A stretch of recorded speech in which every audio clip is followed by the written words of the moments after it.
Annapolis, Maryland has made the decision to do away with a Confederate monument. Now, this monument is different from what we reported on earlier this week with Baltimore taking down Confederate statues in the middle of the night. Now, workers began removing the statue of former Supreme Court Chief Justice Robert Taney, who ruled in favor of slaveholders in the infamous Dred Scott case at about 12:20 a.m. on Friday. So it happened this morning, and as you guys can imagine, they are purposely taking down these monuments in an effort to prevent controversy, violence, the type of scenes that we saw during the hate rallies in Charlottesville, Virginia.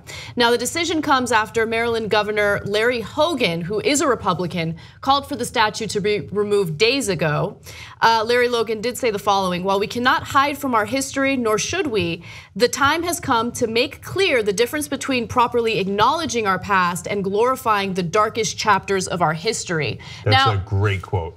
Yeah, that is a great quote. And keep in mind, when they take down these Confederate statues, they don't throw them in the garbage. They're removing them and putting them in places that I would argue makes more sense. So either a cemetery that honors Confederate soldiers or a museum that talks about the history, basically putting these monuments and these statues in its proper context. In this case, they're likely to go to the Maryland State Archives facility.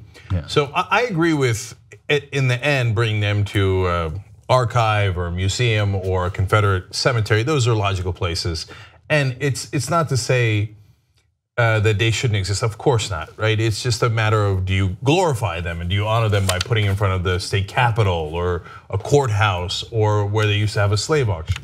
Now, having said that, you'll be hard pressed to find people that are more opposed to the Confederacy than I am, and it is amazing that we're having this conversation. We still have to have a conversation as to whether we're opposed to the Confederacy. We don't really have to. You're just opposed to it. It's implicit. Yeah, but a lot of people defend it to this day, and they defend the traitors who betrayed this country. And so part of why I'm so opposed to it is not just because they were for slavery, but also because they hated America, and I love America.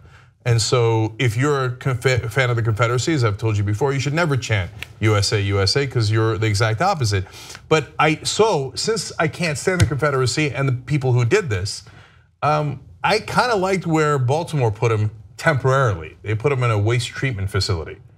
So, right. Well, they have to exist in context if they're going to exist. They can't just be at the State House. In Tennessee right now, Governor Bill Haslam, who has for a long time, actually, he's a Republican, has said that he wants to get rid of the statue to Nathan Bedford Forrest, who was a military tactician and a KKK member and a slave trader who was honored with a park in Memphis and honored with a statue at the State House. He has ordered that statue be removed. Now, the opposition to that in the past was so strong that they changed the rules of how you remove a statue to favor the people that want the statues to stay there. But they have to be in context. If you're a black lawmaker and you're walking by someone who has a statue who was a slave trader, right? Come on, think about that, and right? Not just it does matter. And not just the slave trader, people who defended. Of course, in the case of Taney, yeah, no question. And I want to touch on that a little bit because we talk about the Dred Scott decision, and I'm sure everyone knows what that is, but Taney was the one who wrote the decision, and when you read the words that he used, you can understand why people would find him or have a statue of him in a state house or in front of a state house so offensive. So I'm going to read you a part of his decision.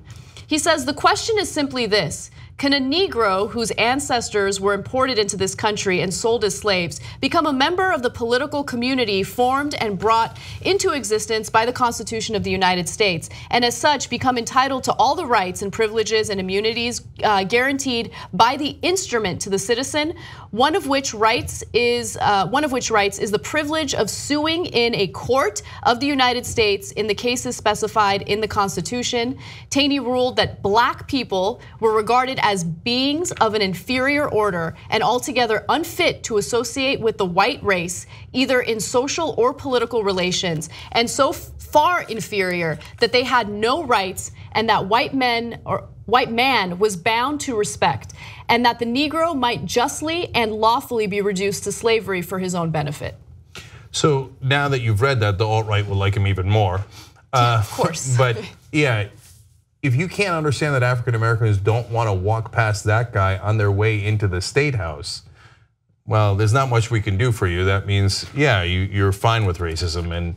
And Taney's decision was so disastrous, not only because it applied to slaves, and we had slavery in the country, and that was, of course, right before the Civil War, but because it also applied to former slaves.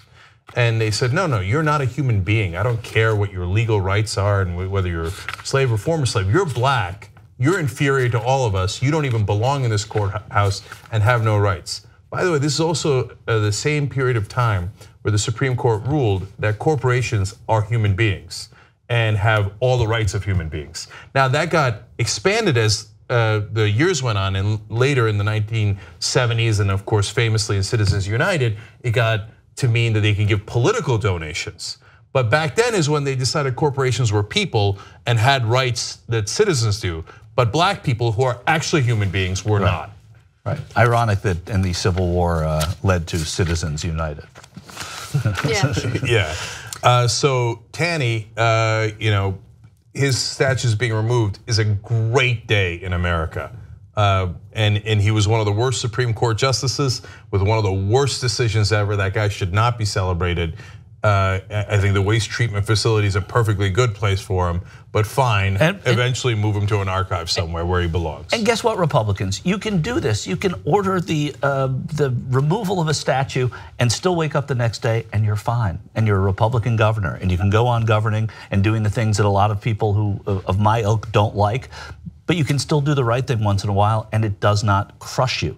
Do that. More of them did it. Haslam and Larry Hogan in Maryland. Good stuff. And if you're black and you're walking past a Taney statue, that's like being in Germany, being Jewish and having to walk by a Goebbels statue. Yeah. It's not acceptable. It doesn't mean that all Germans are bad today or even back then.